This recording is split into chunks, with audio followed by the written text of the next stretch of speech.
구독과 좋아요는 다음 영상을 만드는 큰 에너지가 됩니다. 기회를 습득하는 과정이 단지 기술적 통달의 과정에 그치지 않고 정신적 깨달음의 과정과 결부되어 있음을 일깨워준다. 스승에게 배우는 활쏘기라는 과정을 통해 하나의 이야기로 흥미롭게 풀어간다. 얇은 책임에도 방대한 깨달음의 내용이 함축되어 있다.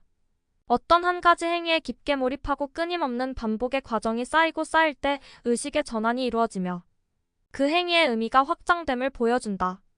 그리고 그것이 정신적 완성 단계에 이르면 기술적인 부분에서는 이미 통달해 있어 그야말로 비범함의 경지, 증명인의 경지에 이르게 된다는 사실을 암시하고 있다. 진정한 기회는 목적도 의도도 없습니다. 목표를 정확하게 맞추기 위해서 화살을 발사하는 법을 배우는데 집착하면 할수록 목표를 맞추기는 더 어렵습니다. 발사법은 더 배워지지 않습니다. 당신이 지나치게 집착하고 있다는 사실이 방해가 됩니다. 당신은 의식적으로 행하지 않은 일은 결코 일어나지 않을 것이라고 생각하고 있습니다만 당겨진 활시위를 마치 어른이 내민 손가락을 꽉 쥐어잡는 어린아이처럼 잡아야 합니다. 아이는 손가락을 강하게 감아쥐어서 우리는 그 작은 손에서 어떻게 그런 큰 힘이 나오는지 놀라곤 합니다. 그런데 아이가 손가락을 놓을 때는 아무 미동도 없습니다. 왜 그런지 아십니까? 아이는 생각하지 않기 때문입니다. 아무 생각도 의도도 없이 아이는 이것에서 저것으로 관심을 돌립니다. 우리는 아이가 사물을 가지고 논다고 말하곤 합니다. 그러나 어쩌면 사물이 아이들과 논다는 표현이 더 맞을 수도 있습니다. 순간의 올바른 발사가 이루어지지 않는 것은 자기로부터 벗어나지 못하기 때문입니다. 당신은 발사 자체에 온 정신을 쏟지 않고 미리부터 성공이냐 실패이냐를 고민하고 있습니다. 이런 식이라면 당신이 의도하지 않는 동작을 자초할 수밖에 없습니다. 본질적으로 말해서 자기 자신을 겨냥하며 또 자기 자신을 명중시켜야 한다. 나를 겨냥하고 명중시키기 위한 의식의 수련. 처음에 쉬우면 나중에 어렵다. 연습도 연습. 대나무 잎에 쌓인 눈처럼. 어둠 속의 표적. 기회 없는 기회의 길. 숨 쉬는 것이 아니라 숨 쉬어지는 느낌 주인공, 아니 저자의 손에 쥐어진 건 활입니다. 화살은 없습니다. 아직은 발사의 단계가 아니므로 우선은 활시위를 당기는 연습부터 해야 합니다. 활시위를 당기기 위해서 온몸에 힘을 쏟아서는 안 되며 단지 두 손만을 사용하는 법을 배워야 하는데 바로 호흡입니다. 첫 수업은 바로 호흡 숨쉬기입니다. 호흡이 번가하면 활쏘기는커녕 시위를 제대로 잡아당기는 1조차 무리입니다. 정말로 무리가 됐는지 다리가 경직돼 고통을 호소하기까지 하는데요. 이때 스승이 차분히 하지만 단호한 어조로 말합니다. 당신이 애를 쓴다는 사실, 그에 대해 생각을 한다는 사실이 바로 문제입니다. 다른 일은 전혀 생각할 필요가 없으니 오직 숨쉬기에만 정신을 집중하십시오. 스승의 조언이 효력을 발휘하기까진 또다시 긴 시간이 걸리고 비로소 올바른 호흡법을 달성한 저자는 때때로 숨을 쉬는 것이 아니라 숨 쉬어진다는 느낌이라고 표현합니다.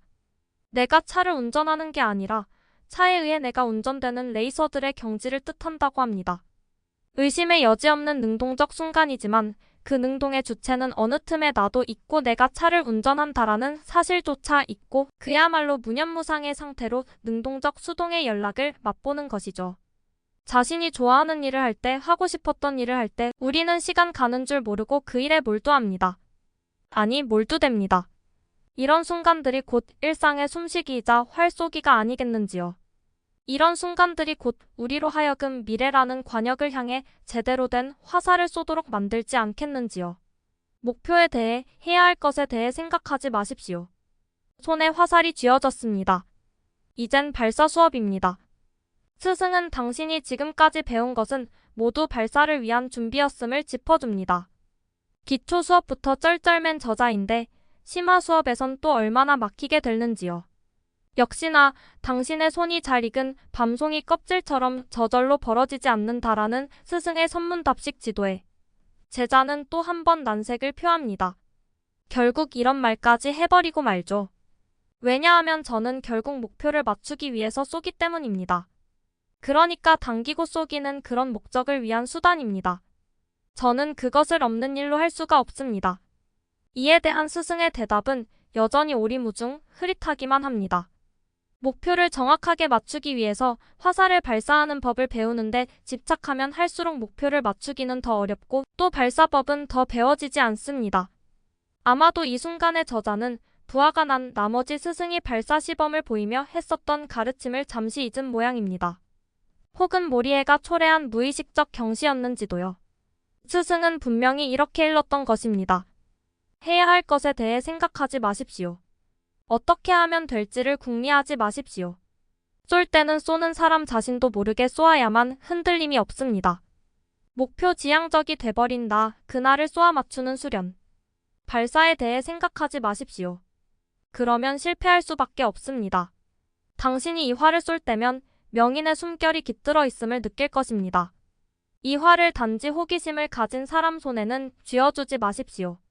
이 활이 더 이상 못 쓰게 된 다음에는 기념품으로 소장하거나 하지 마십시오.